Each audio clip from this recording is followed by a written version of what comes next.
खड़ा हो जा, हाथ ऊपर कर, तुरंत आ जा।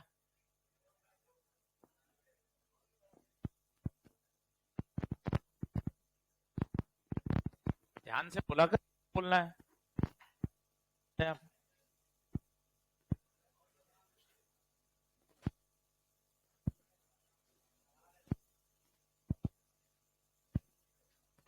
चलिए क्लास नोट्स निकाल लीजिए साहब, कल वाली बात वापस सिखाऊंगा। खड़ा खड़ा होना है, शब्द गंदे थे इसलिए। हाथ ऊपर।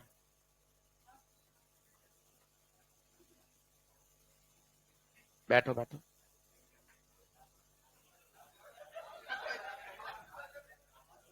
समय लग जाएगा, नहीं करेगा 1 घंटा, अभी कर लेगा तो आधा घंटा, मतलब ही नहीं है। चलिए क्लास नोट्स निकाल लीजिए। लास्ट टर्न पर हमने देखा था ऐसे,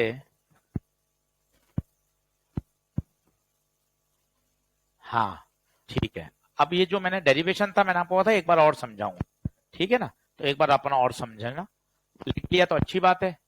अब वापस देखें, और ये पूरे चैप्टर का सबसे बेसिक है, इसलिए इसको अच्छे से देखना। दो सोर्स हैं, S1 और S2।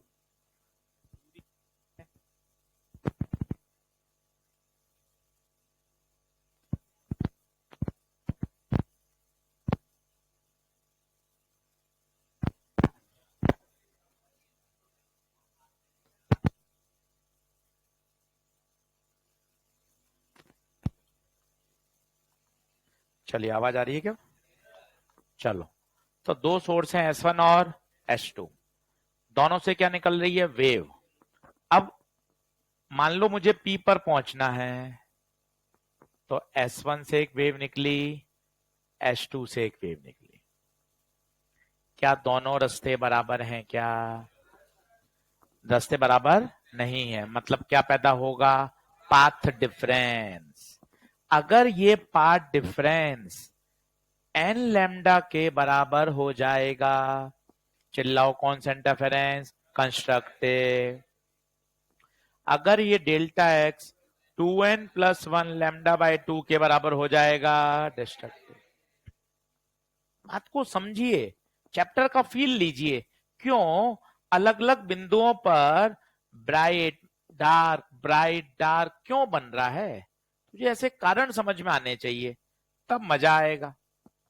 देखो, फील करो।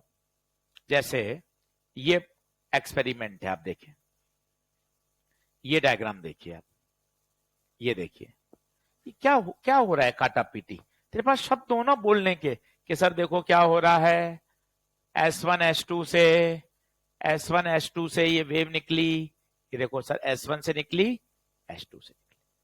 देख लो आप सर, ये क्या है? काटे पीटे वेव फ्रंट। क्या है? Wave front. ये वेव निकली। अब बताइए, क्या दोनों रास्ते बराबर हैं? क्या एक रास्ता बड़ा है और एक रास्ता, मतलब यहां पर क्या पैदा होगा? Delta x. अगर ये डेल्टा एक्स 2n+1 λ/2 के, तो बता कौन सा इंटरफेरेंस? मतलब वहां पर क्या बनेगा? डार्क। देख लो, पॉइंट पी पर क्या बना? मिनिमा।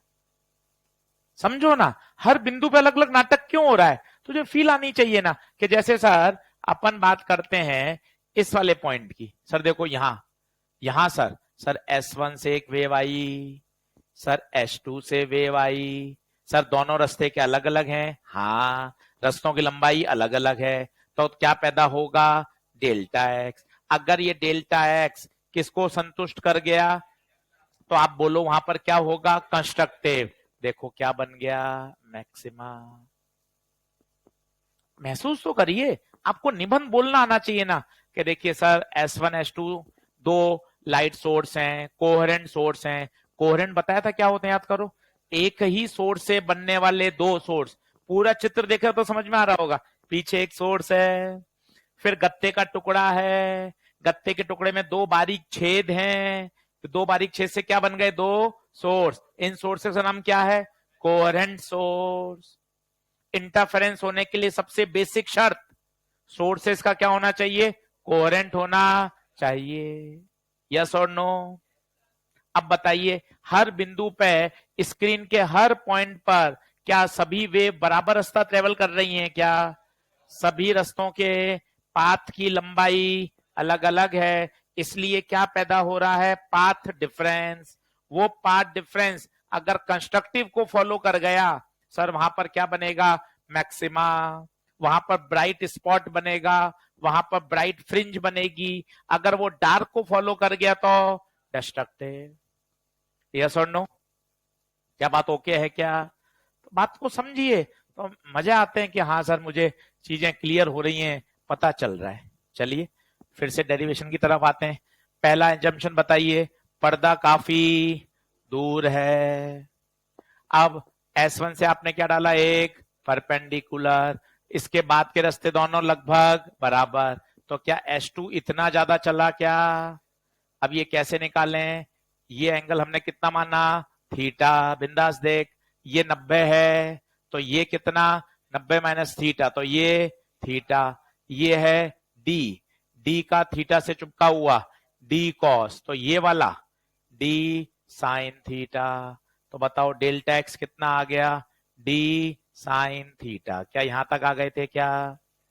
अब साइन थीटा कैसे रखें, साइन थीटा कैसे रखें, एंगल बहुत छोटा है, एंगल बहुत छोटा है, तो बताइए ये कितना था y, ये कितना था d, एंगल छोटा है तो साइन थीटा और टेन थीटा दोनों बराबर। बोलो टेन थीटा की value, perpendicular upon base, perpendicular upon base.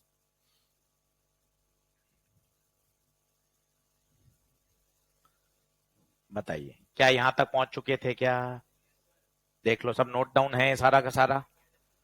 तो ये क्या क्रिएट हो गया, डेल्टा एक्स। अब मुझे, मैं कह रहा हूं बेटा आज यार मौसम मस्त हो रहा है यार, आज तो अपन राजा रहे हैं, बिंदु पी पर ब्राइट बनाने की इच्छा हो रही है।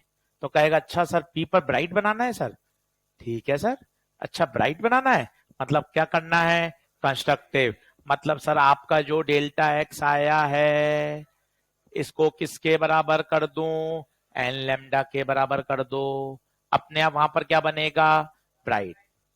ऐसा समझ तो क्या मजा आएगा, दो वेव पी पर पहुंच रही हैं, रास्ते अलग अलग हैं, पाथ का डिफरेंस आ रहा है, अगर वो पाथ डिफरेंस कंस्ट्रक्टिव को फॉलो कर जाएगा तो वहां पर ब्राइट स्पॉट बनेगा। मेरे हिसाब से मैंने 6 बार ये बात बोल दी है, समझ में आ जानी चाहिए।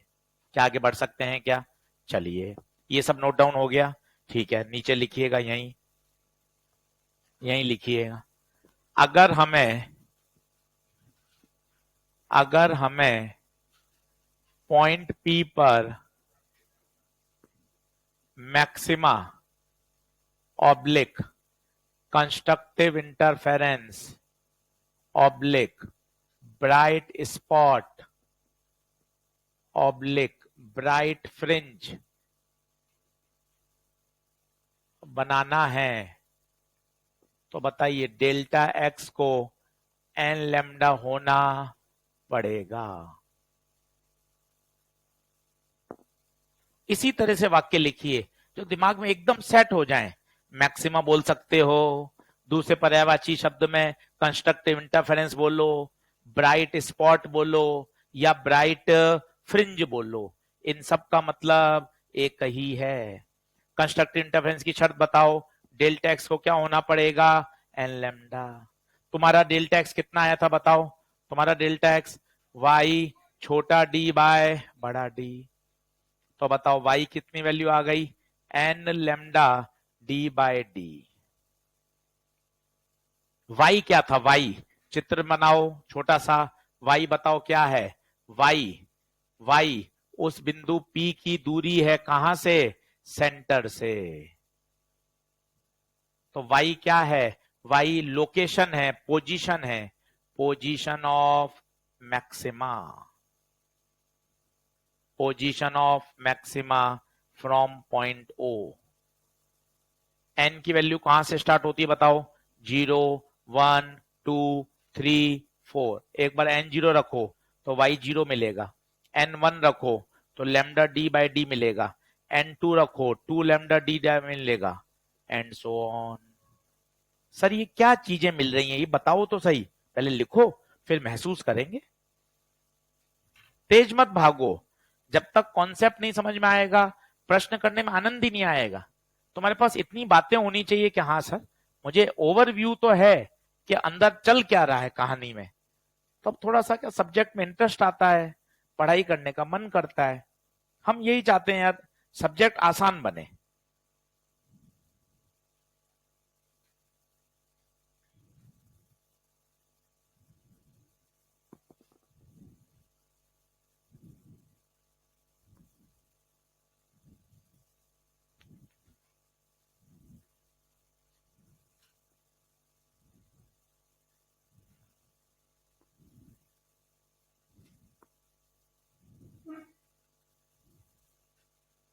कोई बताएगा y0 आना क्या मतलब हुआ, y0 कैसे आ गया? याद आया किसी को y0 का क्या मतलब है? सोचिए, सेंटर। और याद करिए, सेंटर पर पाथ डिफरेंस कितना आता था? 0। याद करो, पाथ डिफरेंस 0 किसकी शर्त है? कंस्ट्रक्टिव की। तो हमेशा सेंटर पे क्या बनेगा? ब्राइट स्पॉट बनेगा। याद करो, बताया था, देख लो। सर ये क्या क्या चीजें हैं? ये दूरियां हैं। पहला ब्राइट स्पॉट 0 पर, अगला bright spot lambda D by D पर, अगला bright spot 2 lambda D by D पर। ये क्या कहलाएंगी? Position of maxima. फिर एक टर्म आती है जिसे बोलते हैं फ्रिंज विड्थ। फ्रिंज विड्थ इसका मतलब होता है डिस्टेंस बिटवीन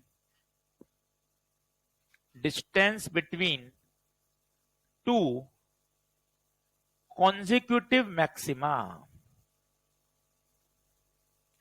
दो कॉन्जिक्यूटिव मैक्सिमा के बीच की दूरी, किन्हीं भी दो को घटा दो, आपकी मर्जी पड़े जिसमें, किन्हीं भी दो को घटा दो, किन्हीं भी दो को घटा दो कॉन्जिक्यूटिव को, एक ही आंसर आएगा, घटा के देख लो। तो बीटा की वैल्यू आ जाएगी लैम्डा डी बाय डी। सबसे फेमस फॉर्मूला है, इसे बोलते हैं फ्रिंज विड्थ, हिंदी में बोलते हैं फ्रिंज की चौड़ाई। फ्रिंज की चौड़ाई, दो मैक्सिमा के बीच की दूरी। पहला मैक्सिमा यहां बना, दूसरा मैक्सिमा यहां बना, तीसरा मैक्सिमा यहां बना, चौथा मैक्सिमा यहां बना। दो कॉन्जिक्यूटिव मैक्सिमा के बीच की दूरी।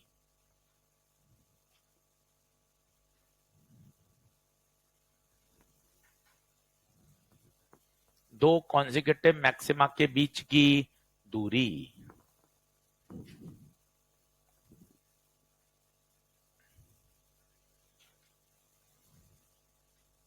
बोलिए क्या बात ओके है?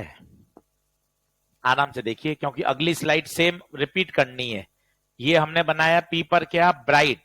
अगली स्लाइड में क्या कहेंगे? पी पर क्या बनाना है? डार्क। अपने आप लिख पाओगे, पहले इसको देख लो, लिख लो, समझ लो आराम से।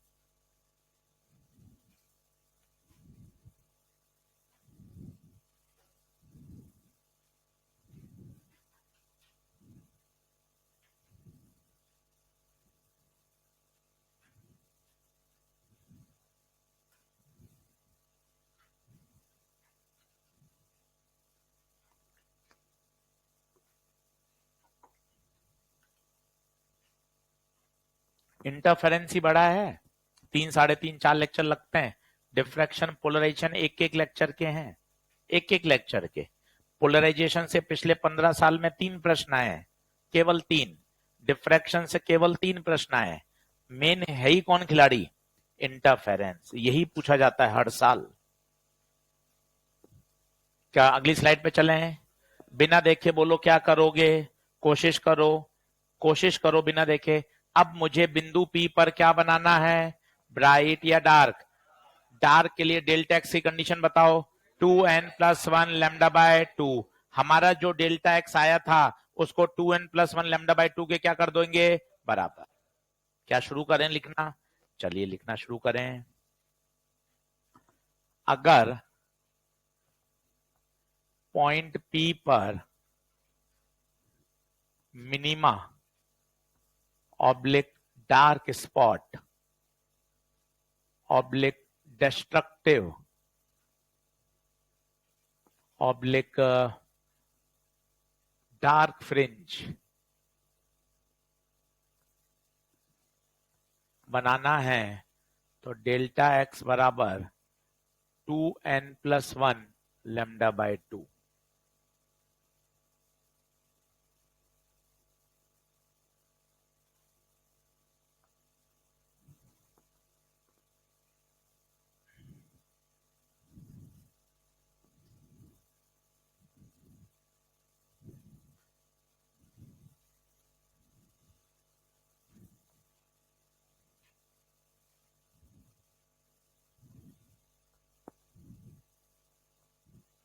डेल्टा एक्स कितना आया था आपका बताओ?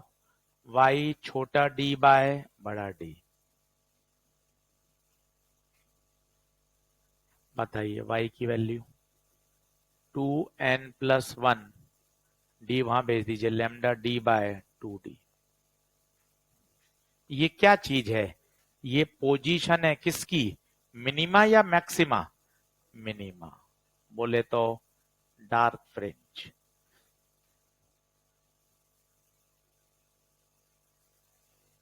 n की वैल्यू रख दीजिए,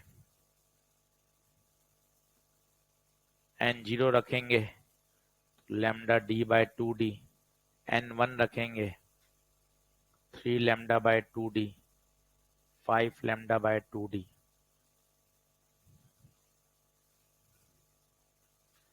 अब यहां चाहिए मुझे फ्रिंज विड्थ, वही परिभाषा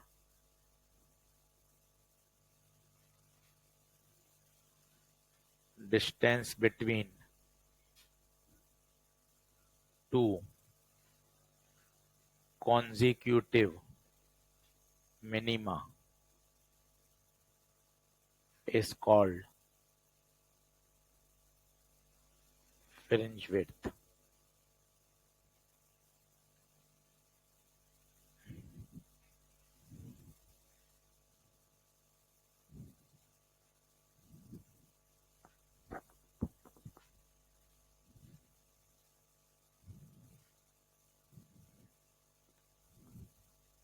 किन्हीं भी दो को घटा दो, खुद सॉल्व करके बताओ। किन्हीं भी दो को घटा दो, बाद वाले में से पहले वाला, कोई भी दो कॉन्जिक्यूटिव घटा दो।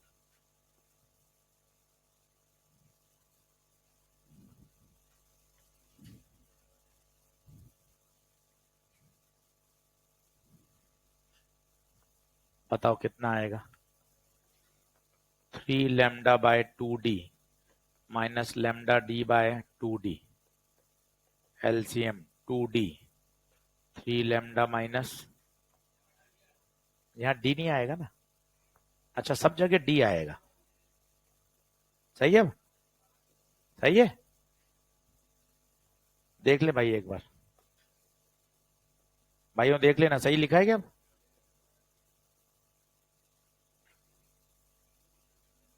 एक बार चेक कर लेना भाई, क्या आ रहा है आंसर? क्या आ रहा है beta? Lambda D by D आ रहा है क्या? देखो तो एक बार चेक करो तसल्ली से। मैंने कहीं गलती करी हो तो बताओ भाइयों, कोई गलती करी हो तो बताओ। भाई डी लगा, डी सुरेश, डी लगा सब जगह।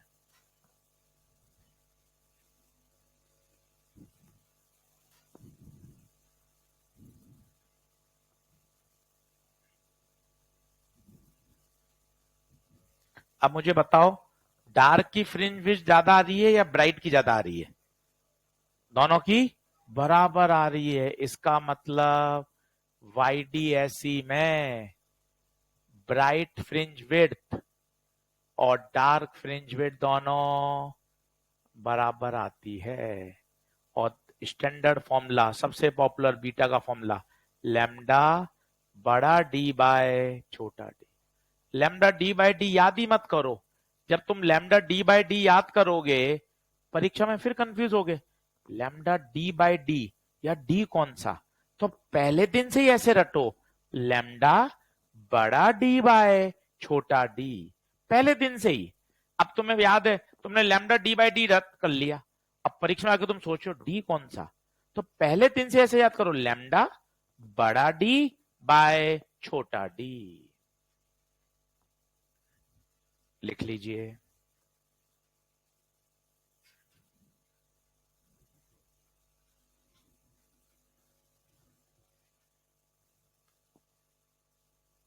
क्या बातें क्लियर हैं?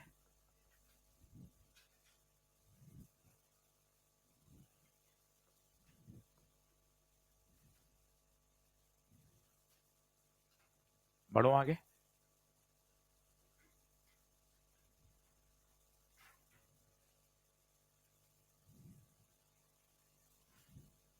अब हाँ, आ जाओ आ जाओ।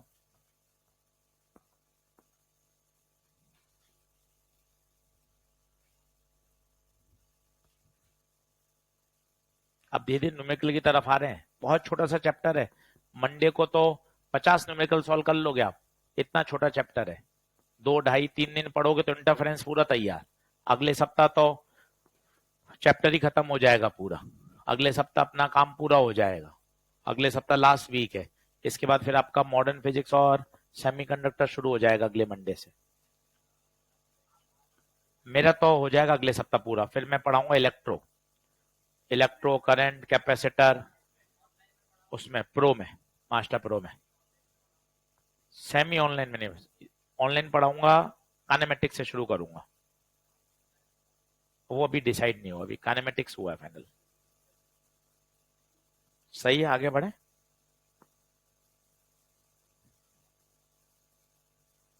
तो ब्राइट का बीटा ज्यादा है या डार्क का ज्यादा है? दोनों का बराबर है। ठीक बात है। अब मैं आपको पूछता हूं कुछ अलग अलग बातें, देखना सवाल कैसे आते हैं। न्यूमेरिकल करा नहीं रहा हूं, न्यूमेरिकल की लैंग्वेज बता रहा हूं। वो कहेगा पोजीशन ऑफ थर्ड मैक्सिमा बताइए from centre. Position of third maxima from centre लिख लेना, बाद में लिखना, समझो। Position of second minima from centre. मजे आने वाले हैं, तरीका भी सिखाऊंगा और फिर बताऊंगा ट्रिक। फिर आपसे आएगा position of fifth maxima from centre. फिर आएगा position of first minima from centre. अब पहले तो अपन पीछे से काम में लेते हैं। क्या कह रहा है? Third maxima. ये तो किसकी स्लाइड है? मिनिमा। ये आ गए मैक्सिमा पे। ये कौन है? ये सेंटर वाला, इसको सेंटर बोलते हैं। ये कौन है? पहला। ये दूसरा, ये तीसरा। तो बताइए आंसर क्या आ गया? 3 लैम्डा डी बाय डी। इस लैम्डा डी बाय डी को क्या बोल सकते हैं? बीटा। तो आंसर क्या आ गया? 3 बीटा। तसल्ली से देखना, सब न्यूमेरिकल है। Position of second minima. Minima बता कौन सा है? ये मिनिमा। ये कौन सा मिनिमा? पहला। यहां तो सेंटर पे कुछ है ही नहीं। ये क्या है? दूसरा। दूसरे का बता क्या आंसर आया? 3 lambda d by 2d। 3 lambda d by 2d। Lambda d by d को क्या बोल सकता हूं? बीटा। तो आंसर आ गया 1.5 बीटा। आगे चलो। Position of fifth maxima. Fifth सोचो, ये सेंटर हो गया। पहला, दूसरा, तीसरा, चौथा, पांचवा। क्या आएगा? 5 लैम्डा डी बाय डी। इसको क्या बोल दिया? बीटा। तो आंसर आ गया 5 beta. Position of first minima. First minima lambda d by 2d। Lambda d by d को क्या बोल दिया? बीटा। तो ये आ गया 0.5 बीटा। ये तो किताबी फॉर्मूले हैं। अब आपको ट्रिक बताता हूं, आपको आनंद आ जाएगा। कुछ भी स्लाइड नहीं देखनी, केवल क्या ट्रिक है वो सुनना 4-5 बार। सोमवार को फिर बताऊंगा। अगर मुझे चाहिए पांचवा मैक्सिमा, तो सीधा आंसर पांचवा मैक्सिमा, सीधा बोलो 5 बीटा। पांचवा मैक्सिमा 5 बीटा। तीसरा मैक्सिमा 3 बीटा। मिनिमा में क्या करो? आधे का बैक गियर लगाओ। बैक गियर लगाते हैं गाड़ी में, ताकि गाड़ी कहां जाती है? पीछे। आधे का क्या लगाना है? Back gear. सेकंड मिनिमा आधे का बैक गियर लगाओ, 1.5 beta. Position of first minima, आधे का बैक गियर लगाओ, कितना आएगा 0.5 बीटा। आपको कुछ भी नहीं चाहिए सर, ट्राई करो ना सर, कैसे आप जल्दी बता सकते हो। अब आप देखना, कोई फॉर्मूले की जरूरत नहीं है, तरीका सीखोगे मजा आ जाएगा। कोशिश करना, पोजीशन ऑफ फोर्थ मैक्सिमा, मैं आपको बोलूंगा पोजीशन ऑफ थर्ड मिनिमा, मैं आपको बोलूंगा position of 10th maxima, position of 10th maxima, मैं आपको बोलूंगा पोजीशन ऑफ 7th मिनिमा। अब आप देखो, रियल हीरो कौन है, बीटा, ये तो हमेशा याद होना चाहिए। अब आराम से सुन, एकदम तसल्ली से रिलैक्स हो जा, बॉडी को एकदम ढीला छोड़ दे, इनहेल एक्सेल कर ले, एकदम बिल्कुल रिलैक्स हो जा। अब सुन, मैक्सिमा में जो नंबर वही नंबर, जो नंबर वही नंबर, बोल मैक्सिमा है जो नंबर वही नंबर, बोल मैक्सिमा है जो नंबर वही नंबर, मैक्सिमा में जो नंबर वही नंबर, जो नंबर वही नंबर। मिनिमम है बता, आधे का बैक गियर, आधे का, थर्ड में आधे का बैक गियर 2.5 बीटा, साथ में आधे का बैक गियर 6.5 बीटा, और बीटा तुझे पता ही है, lambda d by d, lambda d by d, lambda d by d. बता क्या ये समझ में आ रहा है क्या? 18 प्रश्न सॉल्व होंगे स्लाइड से, 18 प्रश्न। अगर तुझे ऐसा तरीका समझ में आ जाएगा, कोई फॉर्मूले की जरूरत नहीं है, मिनिमा अलग मैक्सिमा अलग, सीधा याद रख, मैक्सिमा में जो नंबर वही नंबर, और मिनिमा में आधे का बैक गियर। सीधा ये सिखा देता ना तो आपको हवाबाजी लगती। पहले मैंने आपको पूरा मैथ से करके दिखाया, ये देख 3 बीटा आ रहा है, 1.5 आ रहा है, फिर ट्रिक डेवलप कर ली कि मैक्सिमा में जो नंबर वही नंबर, मिनिमा आ गया जो नंबर आधा कम, अपने आप डेवलप हो गए। बोले हाँ है क्या, मंडे को फिर सिखाऊंगा। ये कितना रिलैक्स देता है, आप देखो कि मास्टर खुद ही तैयार बैठा है कि मंडे को तो अपन को पूछना ही नहीं है, मास्टर खुद मानसिक रूप से तैयार है, मंडे को बेटा फिर वापस पेश करेंगे आपके सामने, तो एक बार और बढ़िया से चकाचक क्लियर हो जाएगा। लिखना शुरू करिए। ये वाला हो तो क्या पूरा, देखो तो बेटा ये स्लाइड हो गई क्या, अगली लगा दूं या इसी पे रहे हैं थोड़ी देर? आइए आइए आइए बेटा,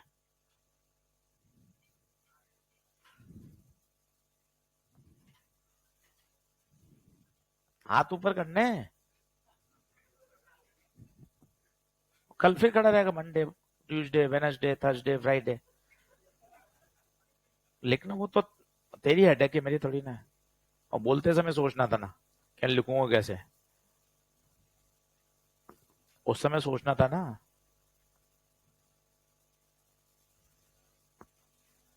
भाई या तो खड़े होना है तो 6 दिन, हाथ ऊपर करने थे उसी समय करता तो आधा घंटा, अब भी करेगा तो 1 घंटा।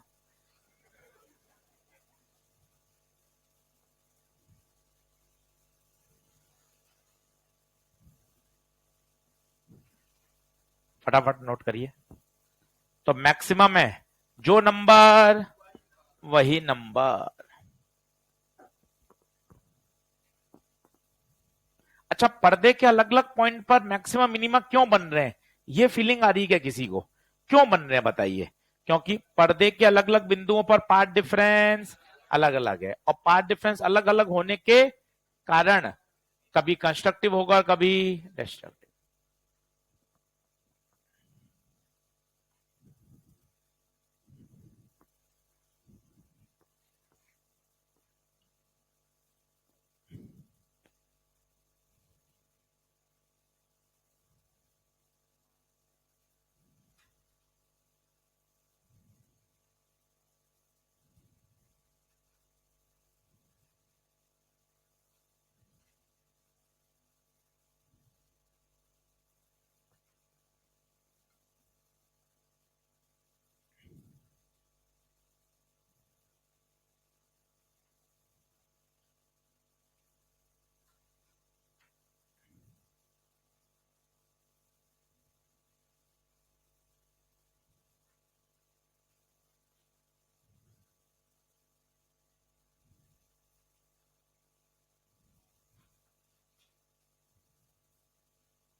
पढ़ो।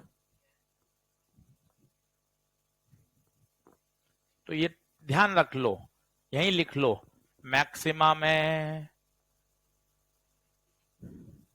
जो नंबर वही नंबर, और मिनिमम में बताओ, मिनिमम में बताओ आधा का बैकेयर।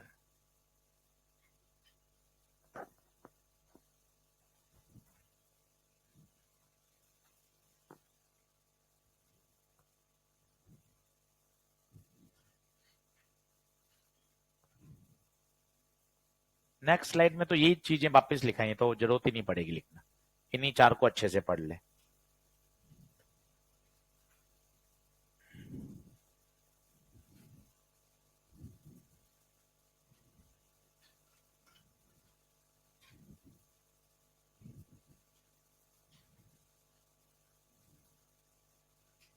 बोले क्लियर है?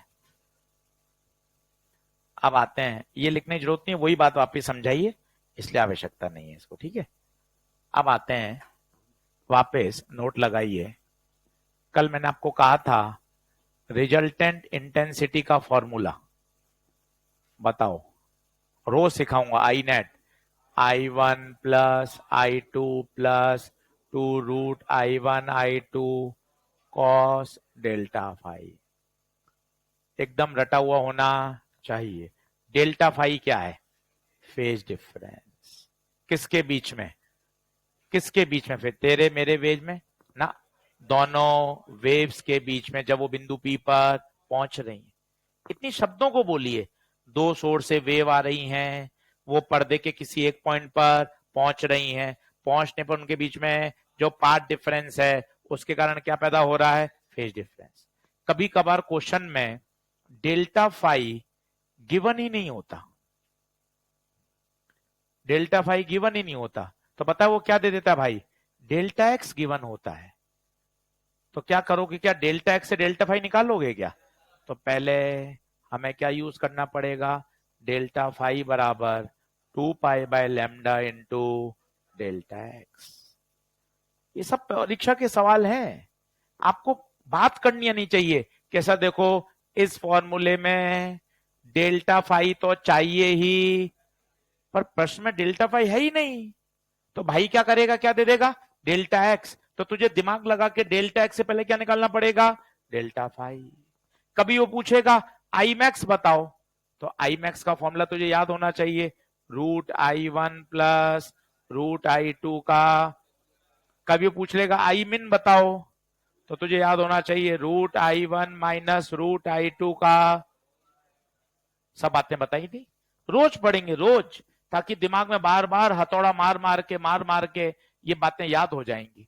और अगर सोर्सेस इनकोहेरेंट हो तो भी सिखाया था, बता। सोर्सेस इनकोहेरेंट हो तब आई नेट निकालने का तरीका, I1 प्लस, क्योंकि उस समय कॉस की वैल्यू 0 हो जाती है, याद करो। ये स्लाइड सबसे इंपॉर्टेंट है, अगले 5 प्रश्न इसी से सॉल्व होंगे, देख लो। सब बता रखी है, फिर 10 मिनट लगा रहे हैं, क्यों? बार बार वो बातें दिमाग में सेट हो। मंगलवार को सोमवार को फिर लिखाऊंगा, लिखते लिखते लिखते लिखते वो दिमाग में ऐसे सेट हो जाएंगी कि एकदम सर तैयार है, बिल्कुल मामला चक है। मेहनत करनी है, सीधा खेल ही मेहनत है। लापरवाही नहीं चाहिए, आलस नहीं चाहिए, काम चोरी नहीं चाहिए। काम चोरी करोगे टॉपिक समझ में नहीं आएगा। लिख लिख के याद करो, हम भी तो लिख रहे हैं, शनि कल ही लिखा था वापस लिख दिया, देख ले। मंडे को फिर कह रहे हैं कि फिर वापस लिखेंगे, तो तुझे अपने आप ही एकदम शानदार कॉन्फिडेंस आ जाएगा, अरे सर एकदम 100% तैयार है मामला। क्या आगे बढ़ूं क्या?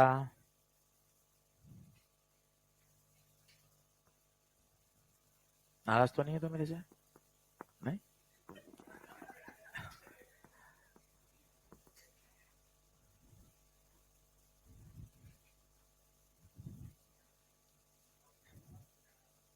चलो लिखो,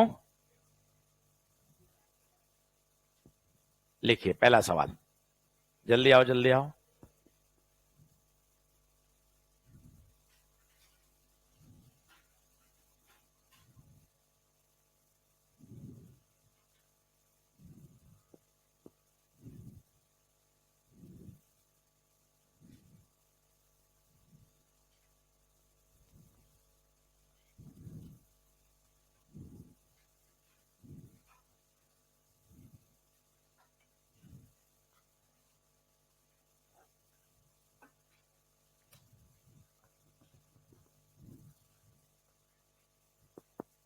पहला,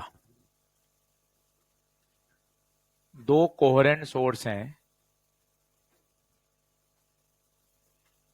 और उनकी इंटेंसिटी दे रखी है आपको 3 यूनिट एंड 4 यूनिट, और phase difference between the waves वो दे रखा है π/2। Find I net.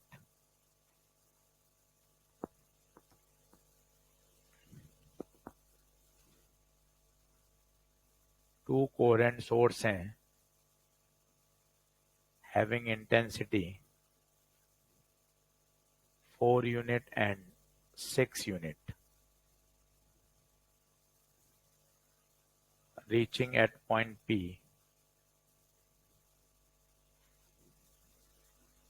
और having path difference दे रखा है λ/4।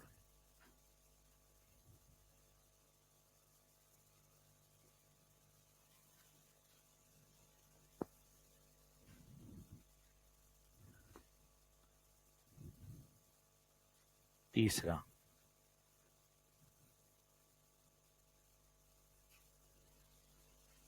टू इनकोहेरेंट सोर्स हैं having intensity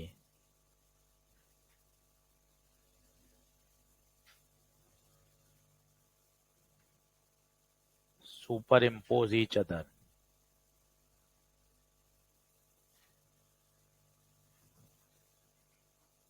find I net।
कर सकते हैं?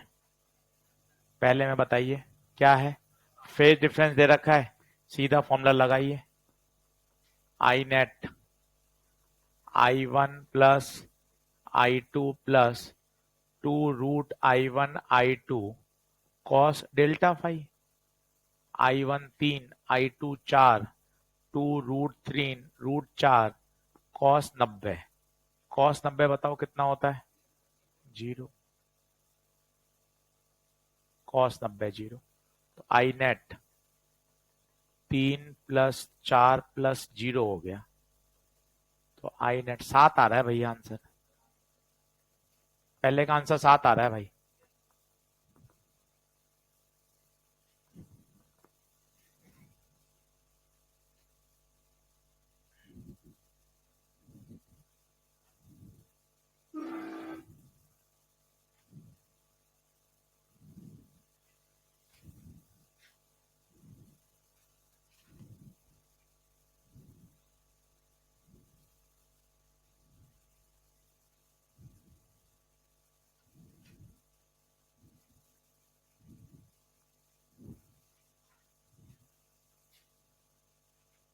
सही है।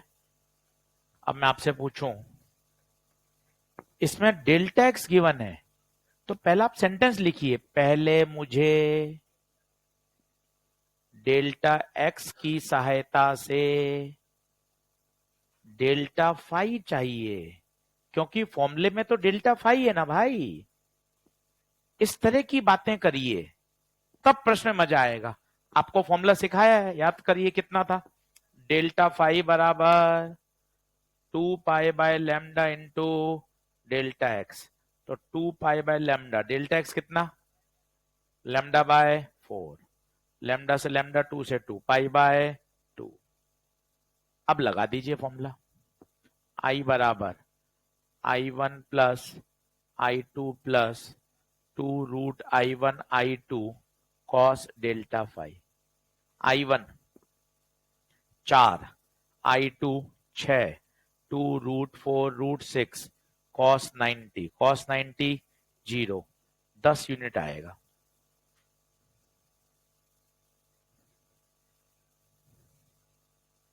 बताइए।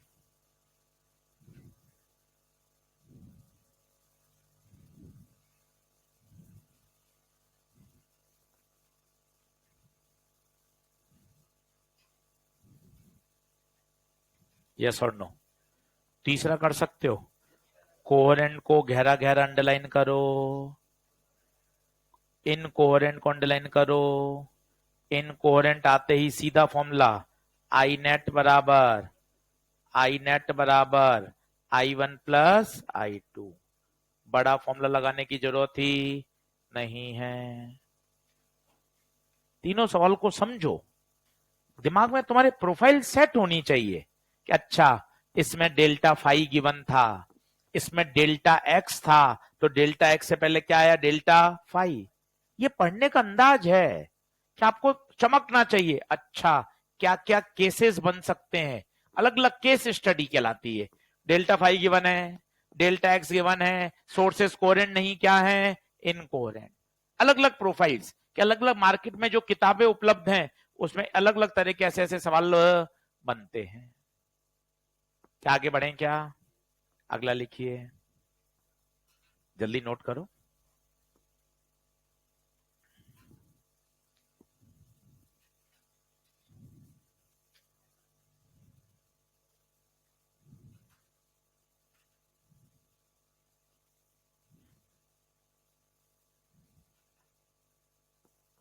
मंडे को बैठकर, अभी तो परसों टेस्ट है तो तैयारी कर लो, मंडे को सुबह 2-3 घंटे वेव ऑप्टिक्स पढ़ो।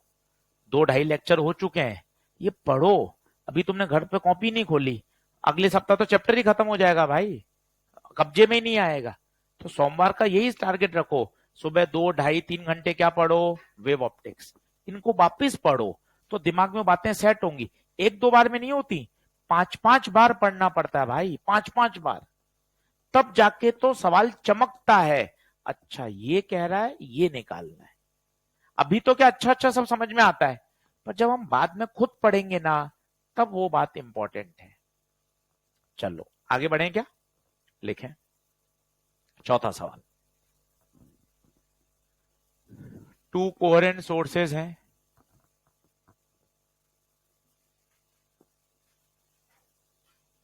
और I1/I2 का रेशियो दे रखा है 64/25।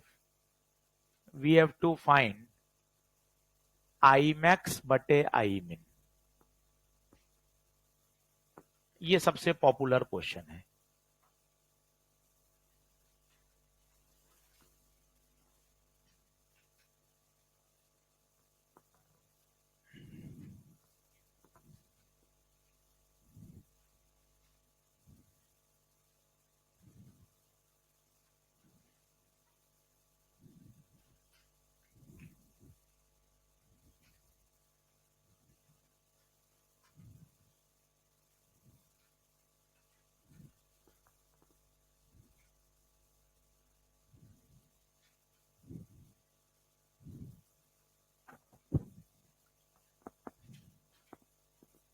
कर सकते हैं, देखो कैसे होता है।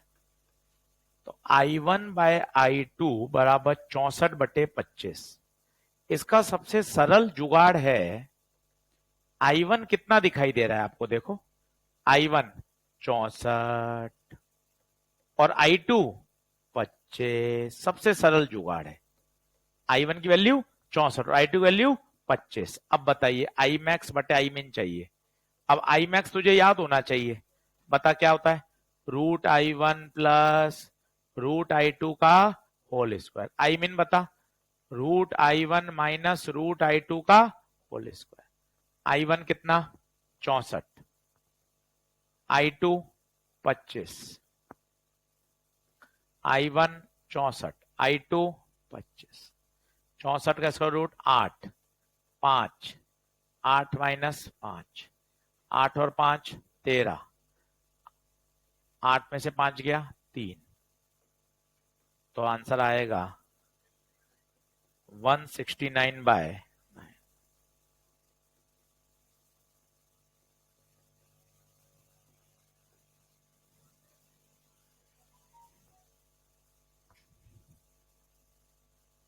सबसे पॉपुलर सवाल है। कभी कभार वो इंटेंसिटी नहीं देता, एम्पलीट्यूड दे देता है। तो तुझे 11वीं क्लास का एक फंडा याद होना चाहिए, intensity is proportional to amplitude का स्क्वायर।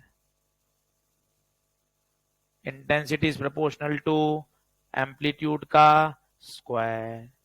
तो कभी कभार वो एम्पलीट्यूड दे दे, तुझे परेशानी नहीं होनी चाहिए, तुरंत तुझे दोनों के बीच में क्या पता होना चाहिए, रिलेशन।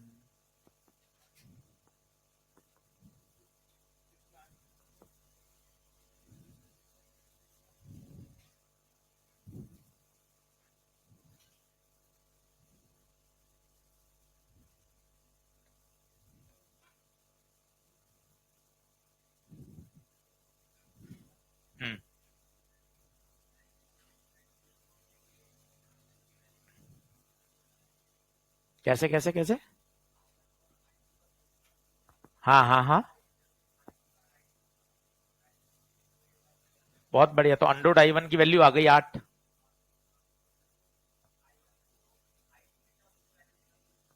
हाँ, एक ही तो बात है, सेम ही तो आंसर आएगा, और क्या। ये सबसे सरल तरीका है। आई वन को आप 64x मान लो, आई टू को 25x मान लो, तो रख दो, सब एक ही बात है, वो तो सेम आंसर आएगा। देख लो, स्टार लगा के रखो, सबसे पॉपुलर सवाल है नीट का।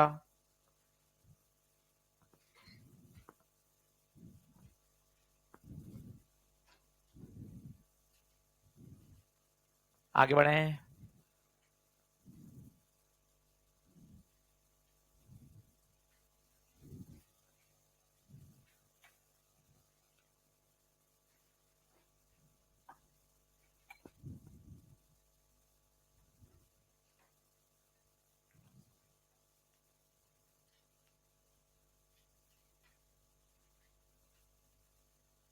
क्लियर? चलो 5वां लिखो। कभी वो ऐसा दे दे,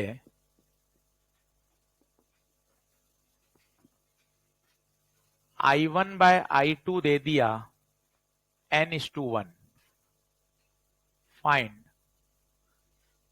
Imax minus Imin upon Imax plus Imin।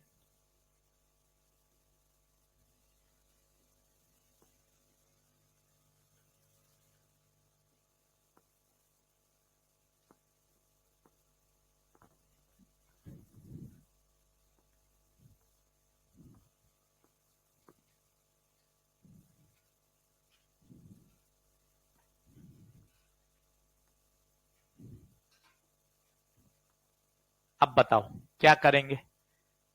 पहले अपन को आई मैक्स अलग से निकाल लो, आई मिन अलग से निकाल लो, और फिर बाद में इसमें जाके पुट कर दो। कैसे निकाल सकते हो, जब ये सब बोर्ड पे देखो, I1/I2 बराबर क्या है, n/1। अभी बताओ एक सरल सस्ता जुगाड़ क्या बताया था, सरल सस्ता जुगाड़ बताओ, I1 एंड I2 1। तो क्या मैं पहले आई मैक्स निकाल लूं, बताओ आई मैक्स का फॉर्मूला बोलो सब लोग, बोलो बोलो मुंह खोलो, √I1 प्लस √I2 का, तो ये हो गया √n+1 का whole square, a² plus b² plus 2ab। तो ये कितना हो गया, n+1 प्लस 2√n। अब आई मिन निकाल लो, आई मिन का फॉर्मूला बोलो भाइयों, √I1 माइनस √I2 का होल स्क्वायर, बोले तो √n माइनस √1 का whole square. A square plus B square minus 2ab।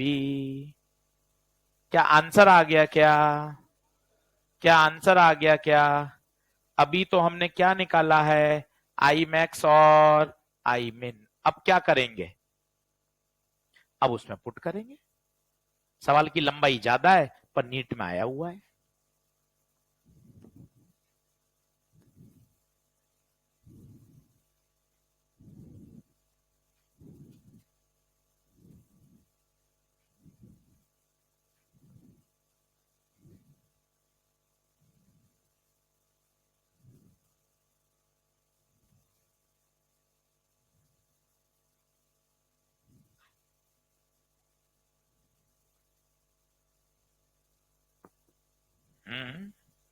पर उसके लिए भी तो आई मैक्स आई मिन तो निकालना ही पड़ेगा। उसके बिना कैसे काम चलेगा? हाँ हाँ, आ जाएगा, बिल्कुल बिल्कुल।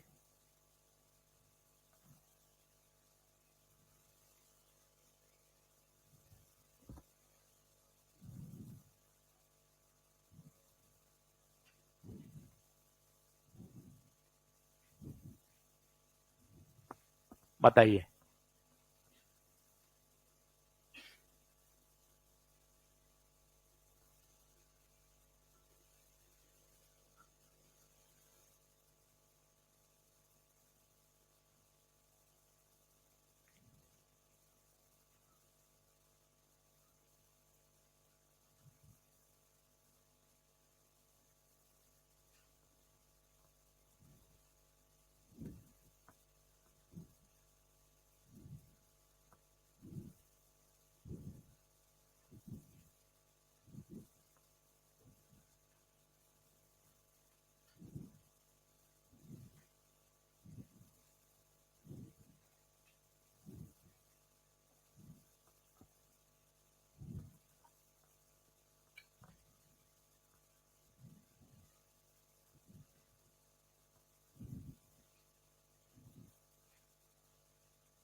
हाँ,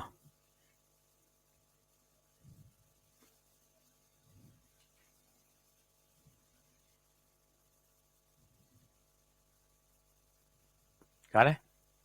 आई मैक्स रखो, आई मैक्स रखो, n plus one plus two root n minus I min रखो, n plus one minus two root N.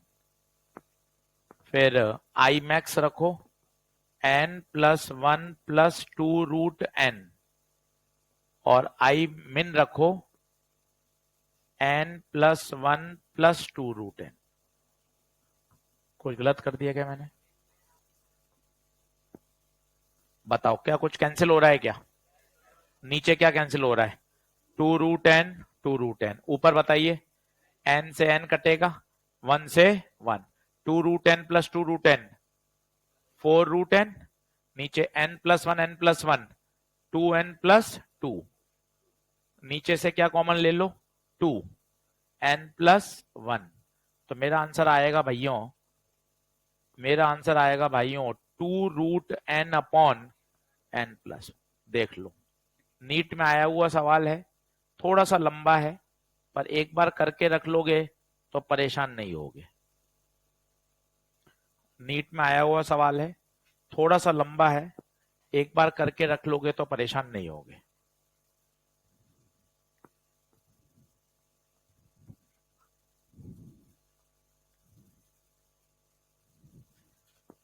ये देखो, ये ब्रैकेट खोलेंगे तो एन और वन कट जाएगा, और ये ब्रैकेट खोलेंगे तो two root n plus two root n मिलकर क्या बन जाएगा? Four root N.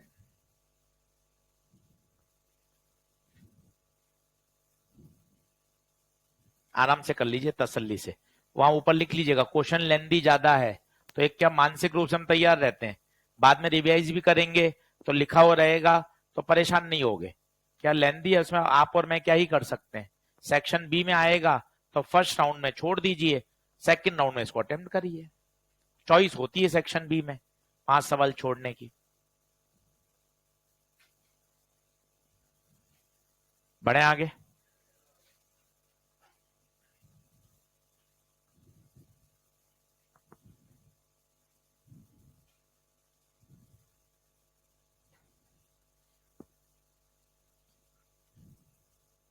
बोलो, क्लियर? जल्दी आओ, बराबर, फटाफट।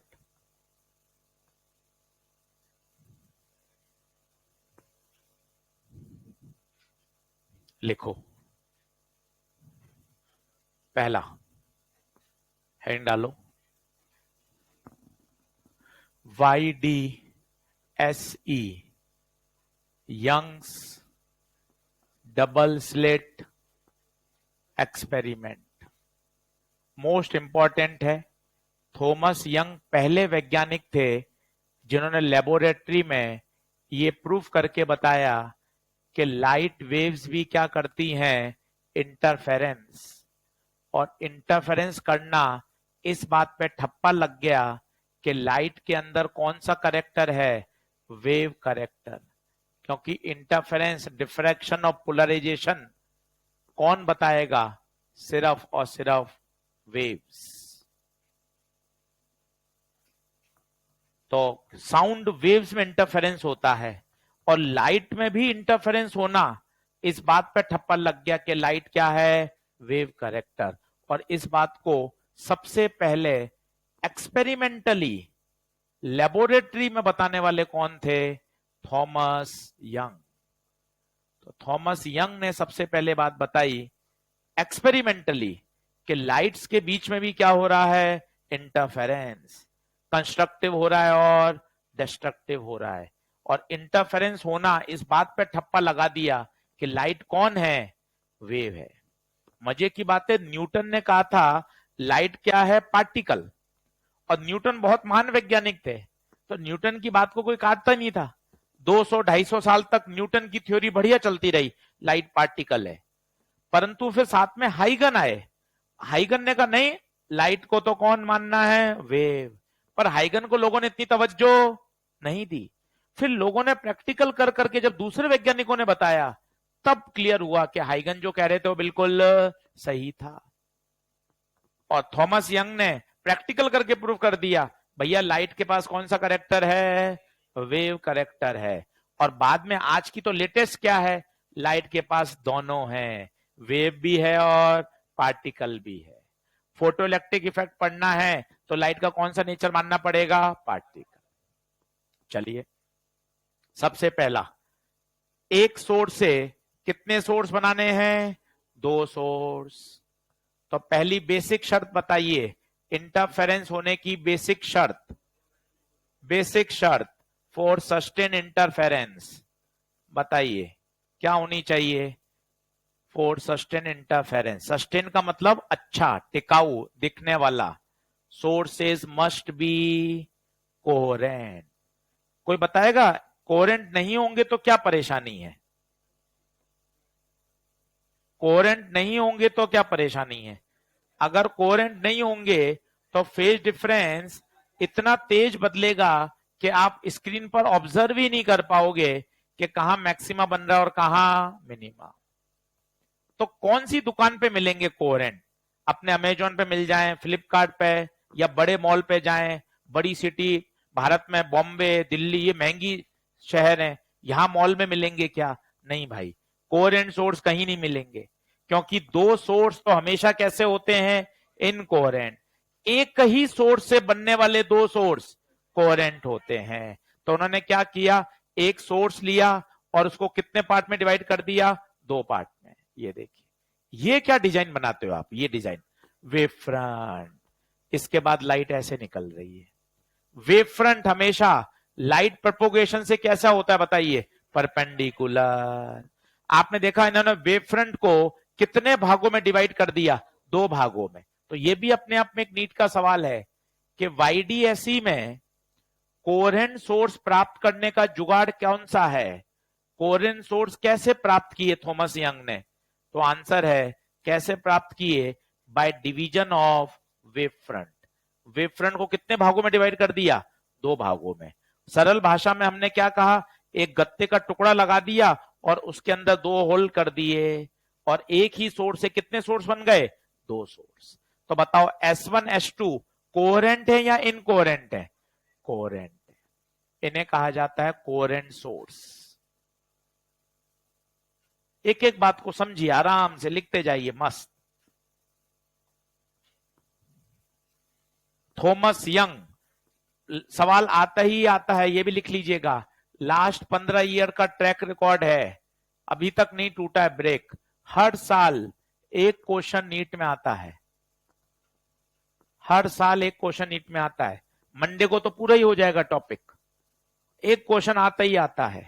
2 ईएलपी हैं इसकी, वो ईएलपी बार बार कर लीजिएगा। वो ईएलपी का आपने कर ली, सब कुछ तैयार, मॉड्यूल भी आ गया उसमें, कॉन्सेप्ट बिल्डर भी आ जाएगा सब। 2 ईएलपी बहुत शानदार तरीके से करनी है, 2 बार 3 बार भी कर लें तो कोई टेंशन नहीं।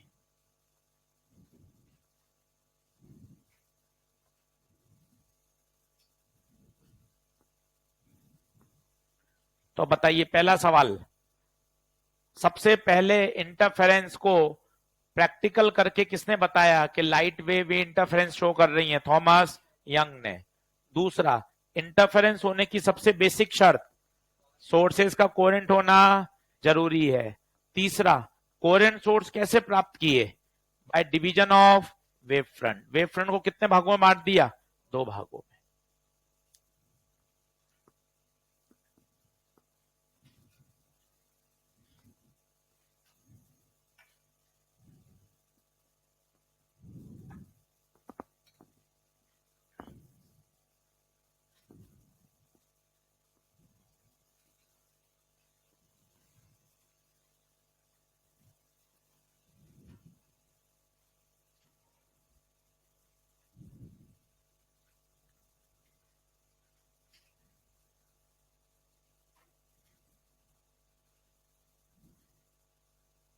बढ़े क्या आगे?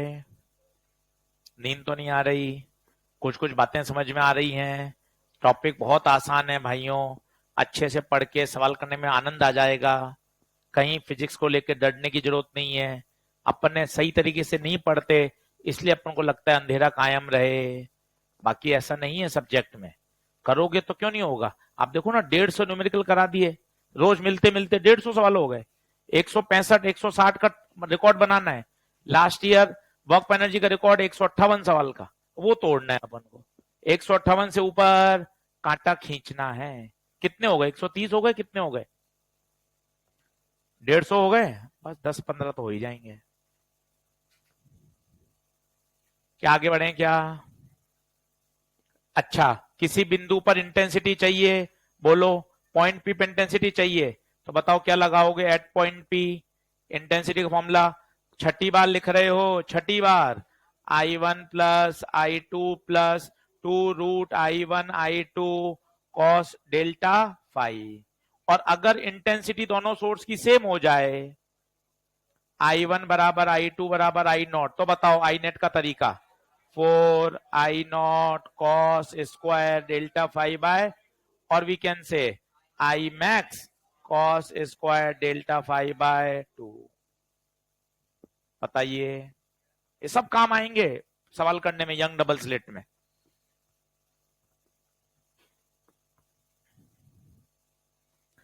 अब सर इंटेंसिटी सेम कब होगी और अलग कब होगी? वो डिपेंड करेगा इस स्लिट की चौड़ाई।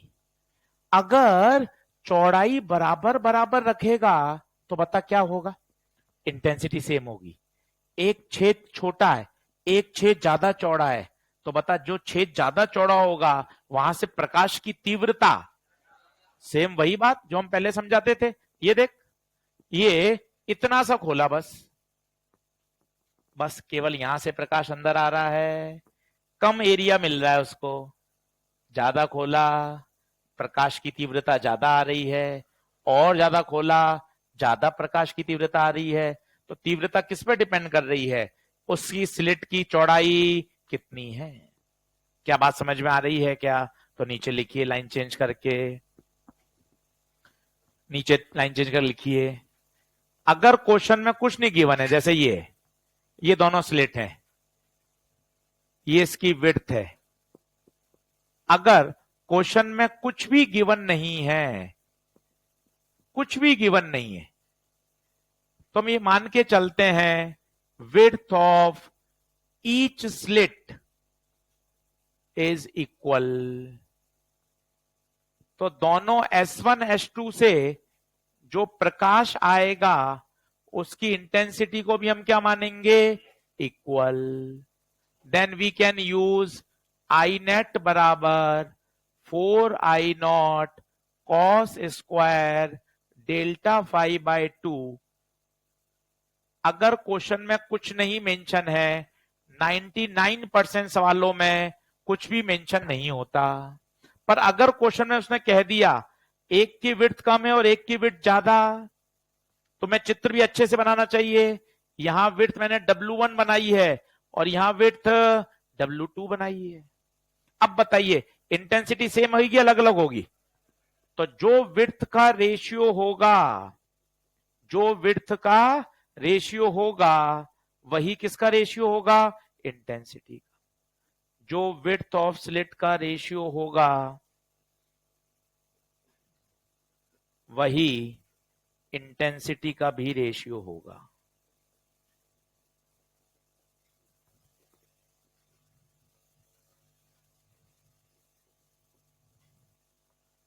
थोड़ी सी बातों को समझिएगा, धीरे धीरे फिर बोलता हूं।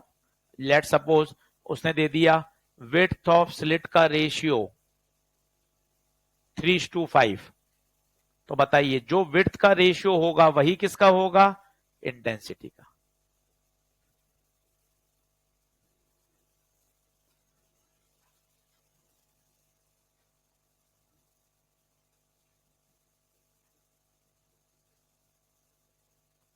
नोट कर लीजिए और तसल्ली से मेरे से समझ लीजिए एक बार, और लिखोगे तो समझ में आ ही जाएगा। यहां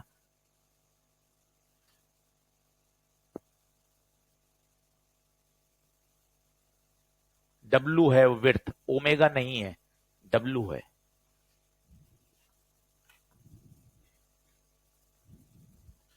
सोच समझ के लिखो।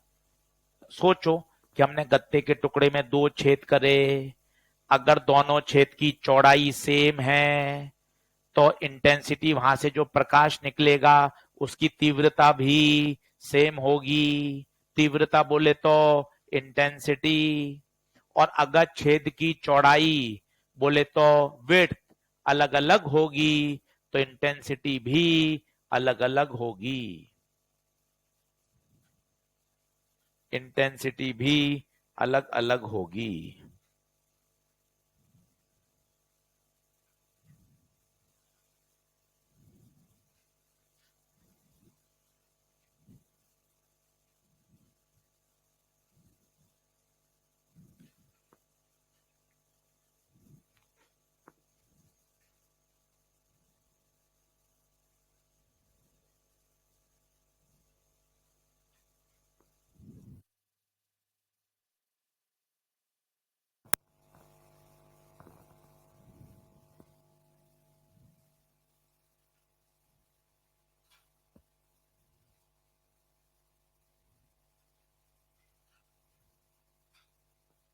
बढ़े आगे।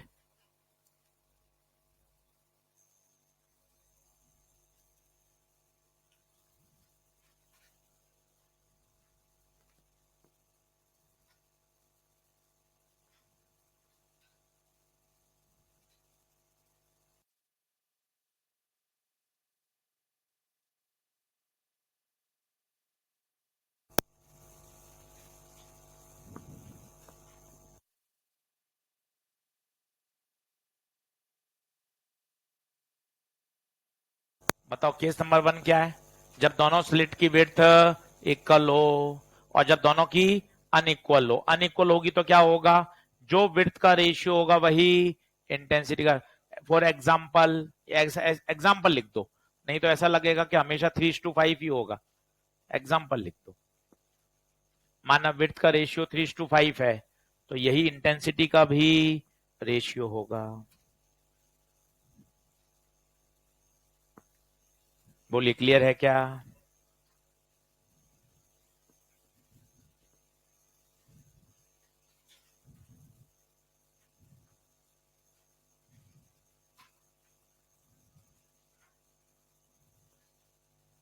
बढ़े आगे। जैसे इसी में अगला पॉइंट लिखिए, ये पहला पॉइंट मान लीजिए इसको, पहले पॉइंट के दो केस थे। दूसरा, अब आपको चित्र एकदम बढ़िया समझ में आना चाहिए। देखिए सब लोग बोर्ड पे देखो, इन दोनों के बीच की दूरी छोटा डी, बार बार आएगा तो छोटा डी का नाम बोलो। क्या नाम बोलोगे? Distance between slits. Distance between slits, ये कौन है? स्क्रीन। स्क्रीन तक की दूरी कैपिटल डी, तो कैपिटल डी को क्या बोलोगे? Distance between slit and screen.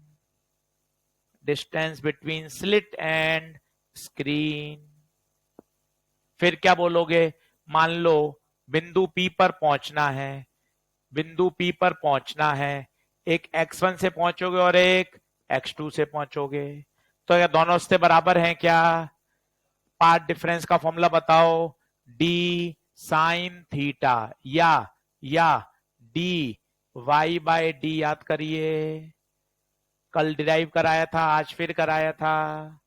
एकदम चीजों को देखिए तब क्लियर होगा, नहीं तो सिर्फ आप रट के डाल दोगे ना, कोई फायदा नहीं है।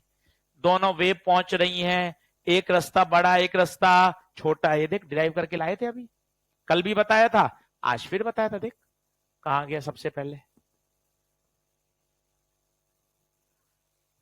ये देखिए d sine theta, d y by D.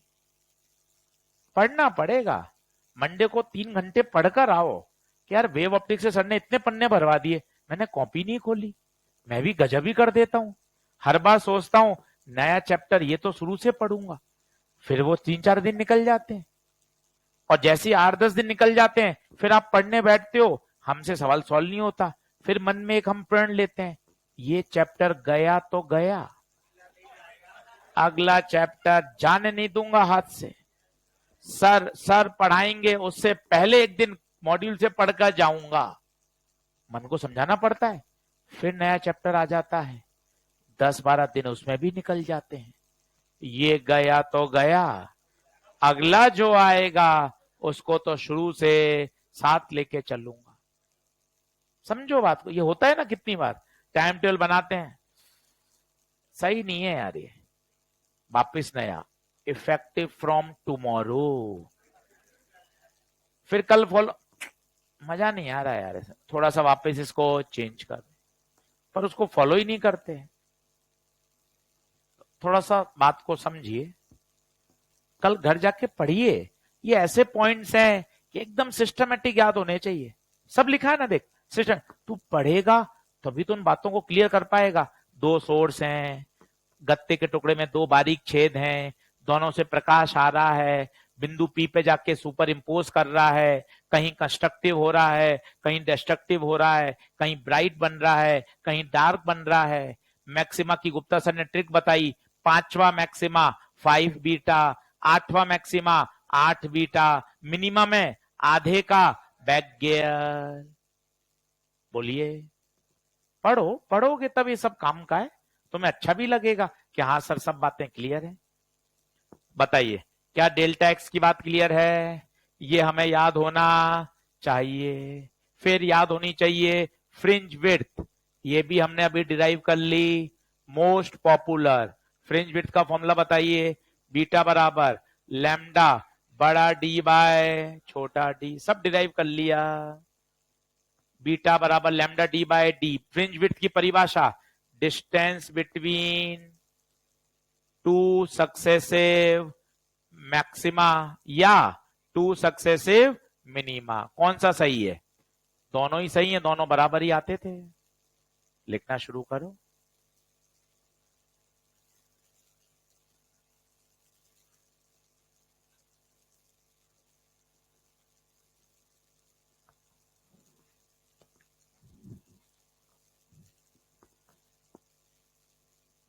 फिर पूछा जाएगा पोजीशन ऑफ थर्ड मैक्सिमा बताइए, चिल्लाओ, position of third maxima 3 beta. Position of fifth minima, position of fifth minima 4.5 beta. ये सब सवाल हैं। इस स्लाइड से इतने क्वेश्चन सॉल्व हो जाएंगे कि आपको मजा आ जाएगा। और ये सारी बातें मैं पहले से समझा के लाया हूं आपको। ये सब काम के हैं। ये फॉर्मूला जबरदस्त हिट है, ये काम का है, पोजीशन काम की है। चित्र में तुम्हें छोटा डी बड़े डी की फीलिंग आनी चाहिए। अच्छा, सेंटर पे क्या बनता है हमेशा, याद करो। सेंटर पर हमेशा, सेंटर पर हमेशा क्या बनता है, याद करो, मैक्सिमा। क्यों मैक्सिमम बनेगा, कोई बताएगा? क्योंकि यहां डेल्टा एक्स की वैल्यू 0। ये अपने आप में एक सवाल है, ऑब्जेक्टिव। तो पढ़ोगे तो आपको मजा आ जाएगा। अरे यार, मुझे इतनी बातें समझ में आ रही हैं, पर उसके लिए पढ़ना पड़ता है। मंडे को सवाल कराऊंगा खूब सारे, आपको अच्छा लगेगा। अरे यार, सारी बातें एकदम टिप्स पे क्लियर है। इंटरफेरेंस ही बड़ा है, डिफ्रैक्शन और पोलराइजेशन तो एक एक दिन के चैप्टर हैं, एक एक दिन के, एक एक लेक्चर। अगले सप्ताह एकदम पूरा विदाई समारोह कर देंगे। शुक्रवार शनिवार तक tata bye bye see you ला पूरा कर देंगे शनिवार तक। 16 तारीख से प्रो में इलेक्ट्रोडायनेमिक्स 4-4.5 महीने की जा पड़ी। Electro, current, capacitor, magnet, EMI, AC, EMW. रात को 9:15 से रोज 11वीं क्लास का रिवीजन।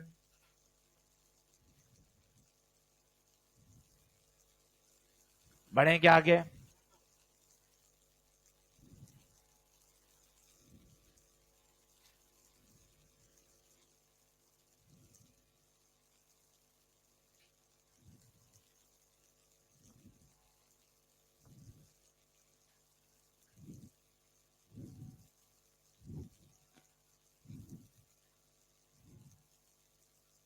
करूं, नेक्स्ट करूं?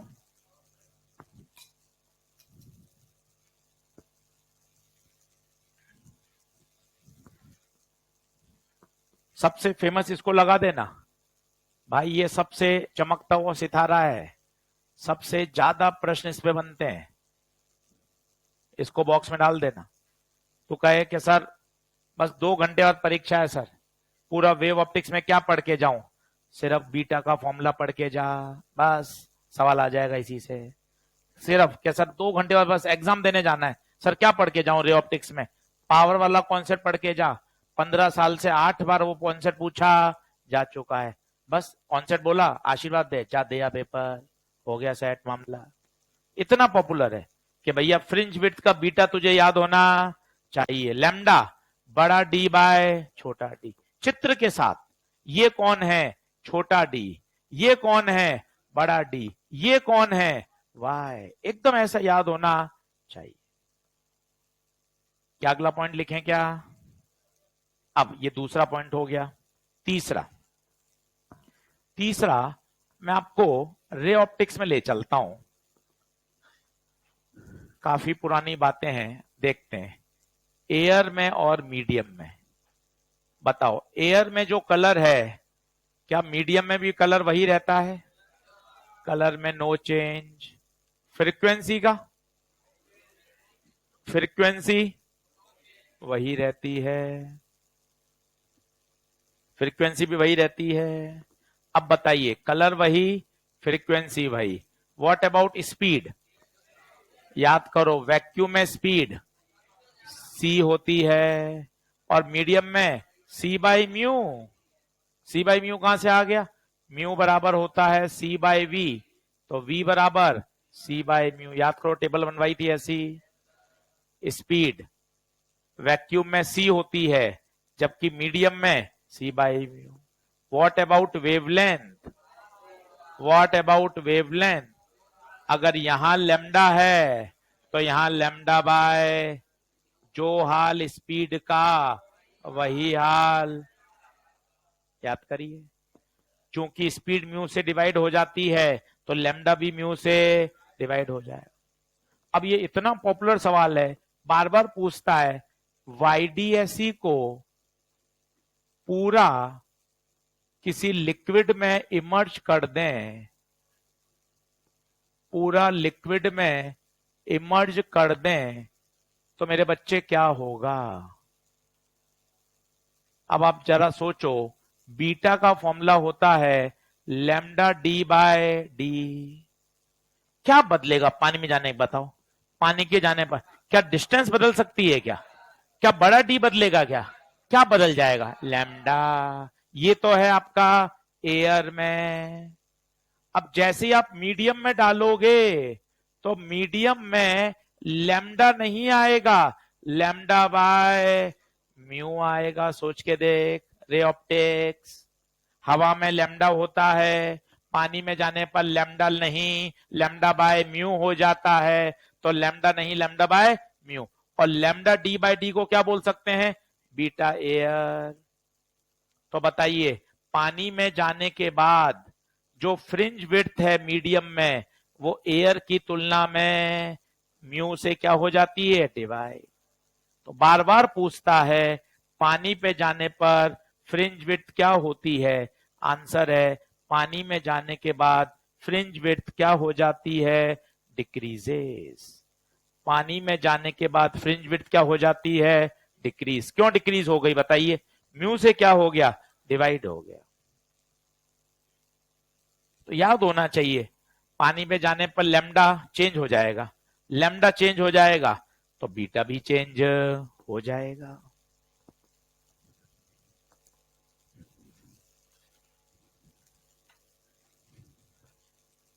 हाँ हाँ, वेव नहीं दे रहे, केवल रे ऑप्टिक्स। वेव तुमने कॉपी नहीं खोली, 3-4 दिन हो गए, टीचर डे आ गया, छुट्टी आ गई, तुम भी मस्त हो गए। तो क्वेश्चन दिए थे, फिर मैंने हटा दिए वेव ऑप्टिक्स के, 20-22 सवाल दिए थे, हटा दिए फिर। ऐसे बोलते थे, तुम भी मजे लेते रहते हो। हम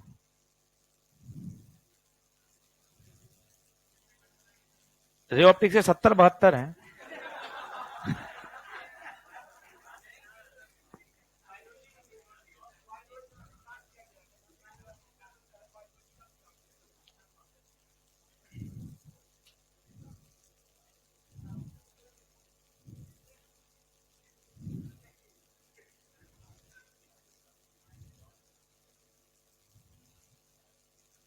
तो बताओ, पानी में जाने पे कलर वही, ये तो याद हो गया होगा, खूब याद किया था, याद करो। फ्रीक्वेंसी भी वही, जो हाल स्पीड के वही हाल वेवलेंथ के, याद करिए।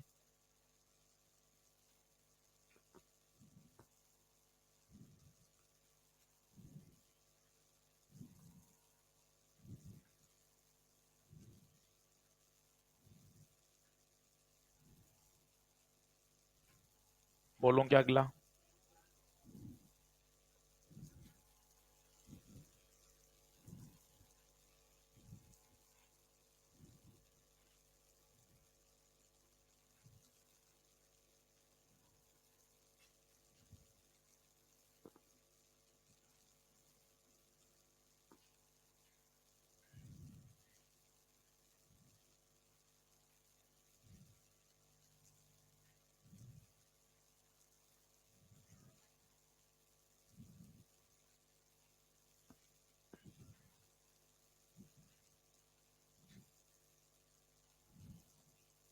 पन्ने पलट लो,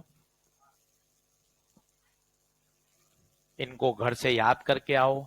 तो सोमवार को हम इसको खत्म करेंगे, इसके न्यूमेरिकल कराएंगे खूब सारे, और मंगलवार को करा देंगे, कोई टेंशन नहीं है। पर पढ़ के आओ, ये सब मुख जबानी याद होगा ना, तब प्रश्न करने में खटाखट मजा आएगा। बीटा का फॉर्मूला, इंटेंसिटी का फॉर्मूला, विड्थ का फॉर्मूला, कंस्ट्रक्टिव डिस्ट्रक्टिव, समझ सकते हैं अपन, डिराइव कर सकते हैं, पर एट द एंड तो मुख जबानी याद होना चाहिए। सही है? चलिए, धन्यवाद।